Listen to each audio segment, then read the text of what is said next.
So, what's the real difference between a good IELTS score and a truly great one? You know, what separates a 6.5 from a 7.5 or higher? If you've ever asked yourself that, you are in exactly the right place. Today, we're going to break down what those high-scoring students are doing that's just different. Does this sound familiar? You've been studying for months, right? You've done what feels like a million practice tests, but you just can't seem to get past that 6 or 6.5 score. It's so frustrating, and honestly, it's a huge sign that your current strategy probably needs a little bit of an upgrade. And this right here gets to the absolute heart of it. The big jump to a 7.5, it isn't just about doing more of the same old thing. No, it's about a fundamental shift in your whole approach. You've got to move from just grinding through practice tests to actually doing strategic analysis. You stop memorizing endless lists and start building real usable skills. And maybe the most important thing, you stop thinking like a test taker and start thinking like a communicator. Okay, first up, let's talk about moving beyond just doing test after test. This is all about adopting what we can call the analysis method. And trust me, this is where the real learning starts to happen. So this isn't just about checking your answers to see what you got wrong. Top scorers, they use a 3-step loop. First, they actually identify patterns in their mistakes. Are you always missing questions about the main idea in the reading section? Or maybe, you're struggling with a very specific grammar tense in your writing. Second, they really dig deep to figure out why it happened. And third, they go out and seek super specific feedback, not just on grammar, but on things like coherence and task achievement. Look, getting a question wrong is just a piece of data. That's it. The real breakthrough, the aha moment, comes from dissecting that mistake. Was it a vocabulary gap? Did you misunderstand what the question was even asking? Or did you just flat out run out of time? Answering that why is what stops you from making the exact same mistake over and over again. And you know what? That whole analytical approach, it leads us right into our next core idea, the skill builders approach. This is all about ditching those ineffective shortcuts and really focusing on deep, practical skills.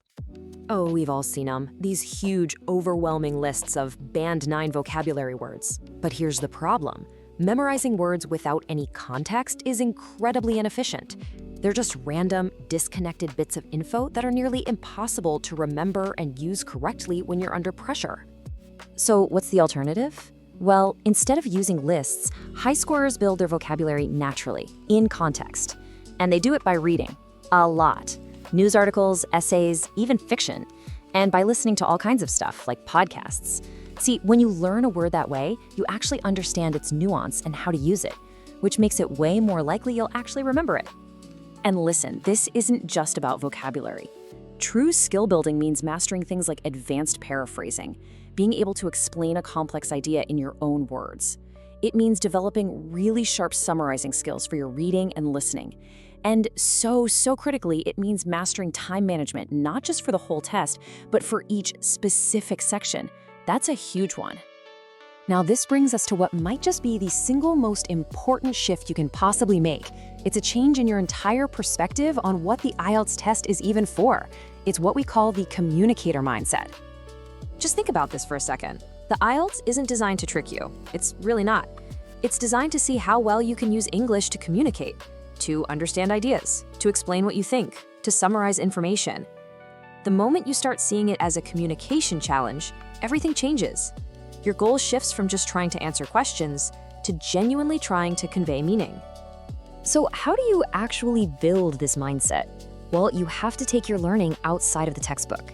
Immerse yourself in the language. Listen to English podcasts on your commute. Actively get into conversations whenever you get the chance. And practice forming and articulating your own opinions on different topics, just like you would in the speaking and writing tests. You're basically training your brain to use English, not just study it. And the foundation for all of this? It's a growth mindset. Every difficult article you read, every challenging speaking topic that stumps you, that's not a failure. It's an opportunity to stretch your abilities and get better. This little psychological shift is absolutely key to making real progress. All right, so you've analyzed your mistakes, you've built your skills, and you've adopted that all-important communicator mindset. Now, how do you make sure all that hard work actually pays off on test day? Let's talk about performance optimization. The final phase of your prep is all about translation. First, you have to simulate test conditions meticulously. I mean, strict timing, no distractions, the whole deal. Second, you practice giving clear, coherent answers while you're under that pressure. And third, you use those final mock tests to review your strategies and make little tweaks and adaptations. Because ultimately, a great performance on test day doesn't come from some last-minute cram session. It comes from the confidence you build through a consistent, disciplined, and structured routine over time. That's what lets you walk into that exam room feeling prepared and totally in control. So, I want to leave you with one powerful question.